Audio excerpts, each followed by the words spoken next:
السلام علیکم ناظرین، آپ کو دی خیبر ٹائمز کے اس خصوصی ایپیسوڈ میں خوش آمدید۔ میں ہوں فخر کاکا خیل۔ اور ناظرین، گزشتہ روز بھی ہم نے آپ کو گلگت بلتستان میں جو الیکشن ہونے جا رہے تھے ان کے حوالے سے آگاہی دی تھی کہ کس طریقے سے جو جوڑ توڑ کا عمل جاری تھا، اور اس کے علاوہ جو پریڈکشن کی جا رہی تھی، اکثریتی جو تجزیہ کار تھے ان کا یہ ماننا تھا کہ اس بار الیکشن میں پیپلز پارٹی، کیونکہ ان کا جو کیمپین تھا، الیکشن کیمپین، وہ بھرپور رہا۔ اس کے بعد نون لیگ کی جانب سے بھی ہم نے بھرپور جلسے دیکھے، ان کی کیمپین دیکھی، اور پھر پی ٹی آئی کی جانب سے پہلے ایک فیڈرل منسٹر کو آزمایا گیا، پھر اس کے بعد دوسرا فیڈرل منسٹر پہنچا۔ تو جو سیمیٹری بن رہی تھی الیکشن پروجیکشن کے حوالے سے، اس میں یہ تھا کہ شاید کوئی بھی ایک جماعت حکومت بننے کے قابل نہ ہو، لہٰذا ان کو اتحاد کی طرف جانا پڑے گا، اور اگر پیپلز پارٹی اور نون لیگ وہ مطلوبہ نشستیں حاصل کر لیتے ہیں تو اس کے بعد وہ اتحاد کی طرف جا سکتے ہیں۔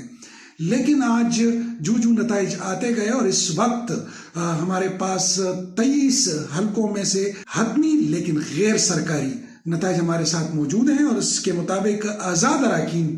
7 ایسے کینڈیڈیٹ تھے جنہوں نے آزاد حیثیت سے الیکشن لڑا اور کامیابی حاصل کی۔ اس کے بعد پی ٹی آئی 8 نشستوں کے ساتھ سر فہرست ہے اس دوڑ میں۔ اس کے بعد پی پی پی 3 نشستوں کے ساتھ، پی ایم ایل این 2 نشستوں کے ساتھ، اور جماعت وحدت المسلمین کی جو اتحاد ہے انہوں نے 1 نشست حاصل کی ہے۔ ابھی 2 نشستوں کا غیر سرکاری لیکن حتمی نتیجہ آنا باقی ہے، لیکن اگر دیکھا جائے تو ایک لحاظ سے سچویشن واضح ہو گئی ہے۔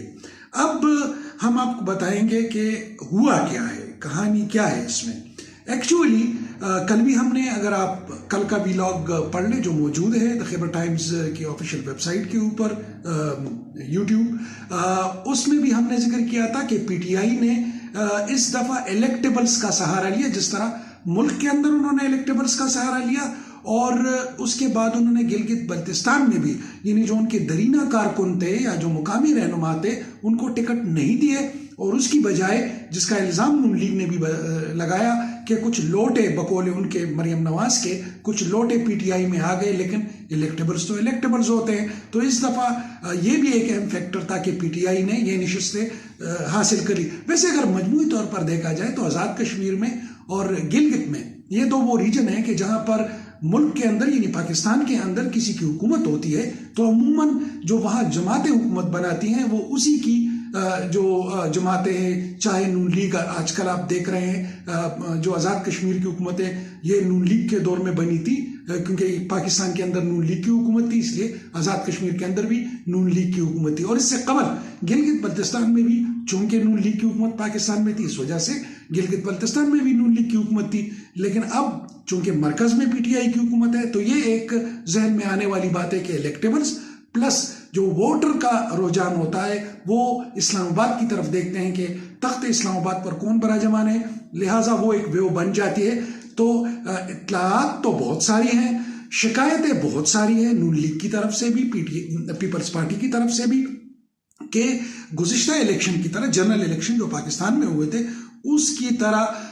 گلگت بلتستان میں بھی جھرلو پھیرا گیا ہے۔ بکسے، پولنگ سٹیشنز میں جانا، کئی پولنگ سٹیشن سے یہ اطلاعات بھی موصول ہوئی بقولے بلاول بھٹو زرداری کے کہ پولنگ میں گڑبڑی پھیلائی گئی، جو گننے کا عمل تھا یا جو ووٹنگ تھی اس میں بھی گڑبڑی پھیلائی گئی۔ الزامات بہت سارے ہو سکتے ہیں، لیکن فی الوقت حقیقت یہ ہے کہ پی ٹی آئی ہمیں لیڈ میں نظر آتی ہے۔ اب اہم موڑ ہے، اہم موڑ کیا ہے؟ وہ یہ ہے کہ آزاد اراکین کی تعداد بھی بہت زیادہ ہے، 7 ہیں۔ اگر دیکھا جائے، اور آپ کسی بھی ویلاگ یا ٹیلی ویژن ٹاک شوز میں دیکھیں تو یہ کہا جا رہا تھا کہ پیپلز پارٹی نے ڈیل کر لی ہے، اور گلگت بلتستان میں سندھ کی طرح پیپلز پارٹی کو حکومت دے کر پی ڈی ایم میں دراڑیں پیدا کی جائیں گی۔ لیکن اب جو نتائج آ گئے ہیں تو اس کے بعد جو 22 نومبر کو پشاور میں ہونے والا جلسہ ہے، اب مولانا فضل الرحمان صاحب ہو گئے یا دیگر ایسی جماعتیں جو سخت سٹانس اپنائے ہوئے تھی اور جن کو یہ شک تھا کہ شاید پیپلز پارٹی نے کوئی ڈیل کر لی ہے اور گلگت بلتستان میں ان کو حکومت دے دی جائے گی، ان کو خاموش کرایا جائے گا، لیکن اب وہ کھیل بگڑ گیا۔ ساتھ ہی لیکن اہم بات یہ ہے کہ ساتھ ہی یہ بھی ہو سکتا ہے کہ اسٹیبلشمنٹ کی جانب سے ان کو ایک راستہ دیا جا رہا ہو, آن ہولڈ رکھا گیا ہو کہ سارے پتے یا سارے جو انڈے تھے وہ ایک ٹوکری میں نہ ڈالے جائیں. تو آزاد امیدواروں کی تعداد زیادہ رکھی گئی, اور اب آگے جو اتحاد بنے گا اس میں پھر ظاہری بات ہے کہ جب حکومتیں کمزور ہوتی ہیں, یعنی پارلیمان کے اندر یا لیجسلیٹو کونسل کے اندر اراکین کی جو مطلوبہ تعداد ہوتی ہے وہ 19-20 کا فرق ہوتا ہے, تو اسٹیبلشمنٹ کے لیے وہ انتہائی اہم موقع ہوتا ہے کہ وہ وہاں پر اپنا گیم کھیل سکے. تو گلگت بلتستان میں بھی تمام تر دعووں کے باوجود اپوزیشن کی طرف سے جو باتیں کی گئی, خود پیپلز پارٹی پر جو تنقید کی جا رہی تھی کہ ان کو پلیٹ میں رکھ کے دیا جا رہا ہے گلگت بلتستان, اب ایسا لگتا ہے کہ بات ایسی نہیں ہے. ایک جانب اسٹیبلشمنٹ کے لیے کام تو آسان ہو گیا ہے, وہ آسانی سے کسی کے ساتھ بھی آزاد اراکین کو ملا کر حکومت بنا سکتے ہیں, لیکن جو پیپلز پارٹی کا وہ ایک پتہ تھا کہ پیپلز پارٹی, ظاہری بات ہے جو لوگ پہلے یہ کہہ رہے تھے کہ پیپلز پارٹی کے ساتھ بات ہو گئی ہے, گلگت بلتستان میں ان کو حکومت دی جائے گی, اب وہ پیپلز پارٹی جو ہے ان کا اگر ایسی بات نہیں ہے اور وہ اس شکست کو تسلیم کرتے ہیں تو یقین مانیے کہ 22 نومبر کو جو پشاور میں جلسہ عام ہوگا پی ڈی ایم کے پلیٹ فارم سے, اس میں اب پیپلز پارٹی بھی مزید کھل کر سامنے آئے گی. اس کے ساتھ ہی ہم آپ سے اب یہاں اجازت چاہتے ہیں, اور